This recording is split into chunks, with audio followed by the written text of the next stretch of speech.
सद्गुरु घासी बाबा की जो कृपा है आपके ऊपर रहे, आपके परिवार के ऊपर रहे और सर्व समाज के ऊपर रहे। यही हम आशा और विश्वास के साथ आज का वीडियो जो है प्रस्तुत कर रहे हैं। सतनाम पंथ के अनुसार सद्गुरु घासी बाबा ने अपने घर द्वार छोड़कर 6 माह तक दिन और रात दोनों मिलाकर देखा जाए तो पूरे 6 माह नहीं करके जो है हम उसको 12 माह कह सकते हैं, क्योंकि दिन और रात मिलाकर तप करना और वो भी 6 माह तक इतना आसानी से कोई भी जीव नहीं कर सकता। तो 6 माह तक जोक नदी के पास जो स्थित है छाता पहाड़ और उसके आसपास जो घनघोर जो जंगल है वहाँ पर घोर तपस्या कर सतनाम ज्ञान प्राप्त कर लौटे थे। ऐसा हमारे सतनाम धर्म पंथ पर लिखा हुआ है। आखिर सतनाम ज्ञान प्राप्त करने हेतु जंगल छाता पहाड़ का ही क्यों चयन किया गया, इसके पीछे क्या तर्क है, क्या कारण है, आइए हम इस पर जो है चर्चा और विचार करते हैं। पहला है ध्यान मुद्रा के लिए। ध्यान के लिए शांत वातावरण और मन अनुकूल परिवेश होना जरूरी है। जब शांत वातावरण होगा तो आत्मज्ञान लेने में आसान और सहज होगा। अशांत वातावरण में मन का विचरण अलग अलग दिशा में होता है। तप और ध्यान के लिए शांत वातावरण का होना अनिवार्य है। इसलिए जो है सद्गुरु घासी बाबा ने जंगल में ही सतनाम का ध्यान लगाया। दूसरा जो कारण है कर्म में विजय प्राप्त करने के लिए। कोई भी कार्य जो है कर्म के क्षेत्र में आता है, चाहे वह ध्यान हो, तप हो, ज्ञान हो, मानसिक रूप से यह कर्म के क्षेत्र में आता है। और कर्म में विजय प्राप्त करने के लिए जो एकांत वातावरण होना बहुत ही जरूरी है, शांत वातावरण होना बहुत ही जरूरी है। तभी जो है तन और मन लगाकर अपने कर्म में विजय प्राप्त किया जा सकता है। इसलिए सद्गुरु घासी बाबा ने जो है आसपास शोरगुल को छोड़कर, कोलाहल को छोड़कर जो है शांत वातावरण के लिए जंगल गए, छाता पहाड़ में बैठे, शांत वातावरण बैठे और अपनी तप को अपना विजय रूप में कार्य किया। जो तीसरी जो बातें हैं मोह माया से दूर रहना, ये अनिवार्य है, क्योंकि मोह माया में आदमी की जो चेतना है, बुद्धि है और कर्म है वो जो है अवरुद्ध हो जाता है। मोह के कारण व्यक्ति जो है किसी प्रकार का, मोह का तात्पर्य केवल प्रेम ही नहीं होता, संसार में बहुत सारे ऐसे चीज़ें हैं जो मोह के जाल में फंसा लेते हैं। धन दौलत रुपया पैसा और आसपास के जितने वातावरण हैं, वो जो मार्ग है, जो कर्म के जो मार्ग है उस पर विजय प्राप्त करने में रोड़ा आता है। इसलिए सद्गुरु बाबा ने सोचा होगा कि क्यों ना ये जो कर्म क्षेत्र है, आत्मज्ञान क्षेत्र है, सतनाम ज्ञान क्षेत्र है, उसको प्राप्त करने के लिए हमें कुछ दिनों के लिए अपनी मोह माया को त्याग कर निष्फल भाव से जो है सद्गुरु सतपुरुष पिता का आराधना कर सतनाम ज्ञान प्राप्त करे, ऐसा सोचा होगा। और उसी के बलबूते जो है अपने संकल्प से जो है सतनाम ज्ञान पर विजय प्राप्त किए और उसी विजय का निचोड़ शब्द जन जन तक पहुँचाए। अब जो आता है चौथी बातें, छाता पहाड़ सुरक्षित वातावरण।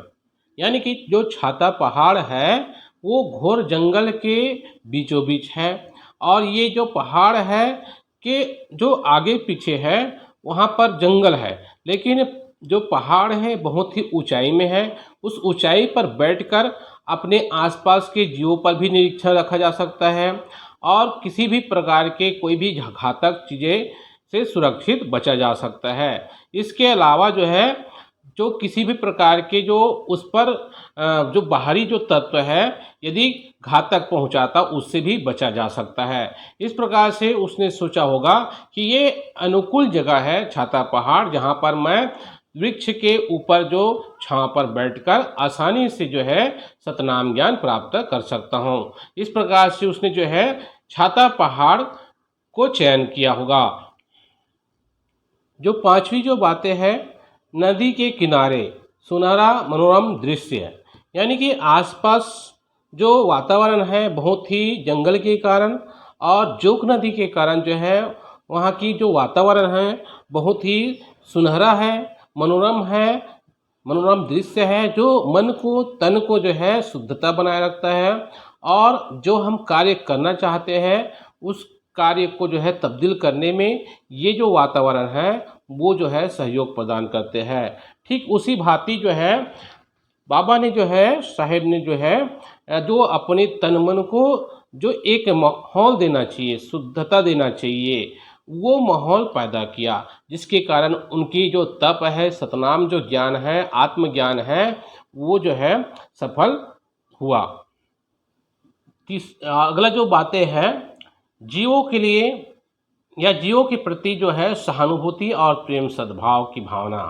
क्योंकि जो है जंगल में 6 महीने तक सदगुरु घासी बाबा ने जो है रहा, तप किया, तन को तपाया, मन को साधा, तो स्वाभाविक क्रिया है उसके आसपास बहुत सारे जीव जंतु थे, उनके प्रति जो उनकी जो दया है, करुणा है, प्रेम है, ये व्यवहार तब्दील हुआ और उसने जो है एक बातें जो सिद्धांत में उसने दिए कि किसी भी जीव की हत्या नहीं करना चाहिए और किसी का मांस नहीं खाना चाहिए।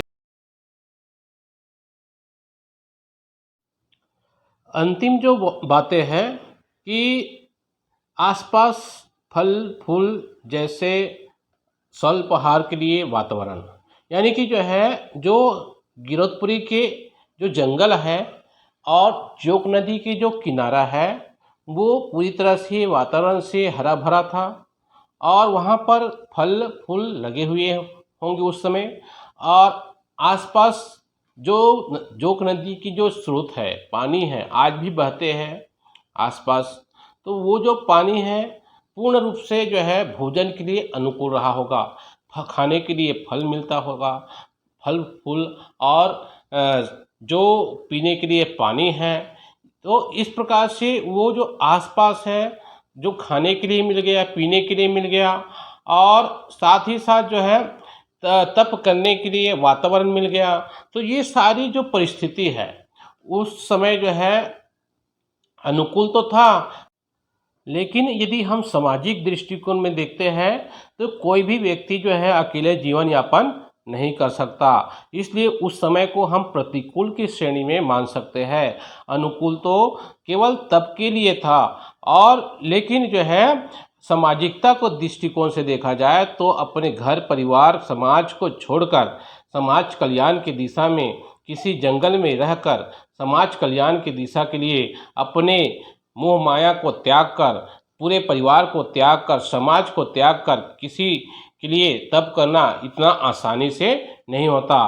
तो विपरीत परिस्थितियों में भी जो उसने जो है अपने आत्मज्ञान को जगाया और सतनाम ज्ञान को प्राप्त करके समाज कल्याण की दिशा में ज्ञान दिए और उन ज्ञान जो दिए हैं वो ज्ञान आज भी अजर और अमर है। ऐसे ज्ञान को प्राप्त करने के लिए बड़े बड़े महान ज्ञानी पुरुष जो संत है वो जो है उसके पीछे जो है दौड़ते हैं। जो लोग नहीं आते उस रास्ते पर वो आज भी जो है पछताते हैं। इसलिए मेरे संत भाइयों, सदगुरु के जो दिए जो तप ज्ञान है, तप वाणी है, उसको जरूर अपने हृदय में धारण करें, कर्म में धारण करें, तो जरूर आपके परिवार समाज का कल्याण होगा और आप उस शब्द वाणी को अपने अंदर रखकर लोगों को बताए ताकि जो है लोग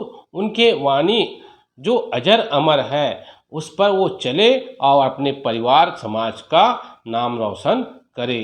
तो इतना आज का वीडियो है। नहीं नए हो तो हमारे चैनल को सब्सक्राइब करिए, लाइक करिए। जय सतनाम।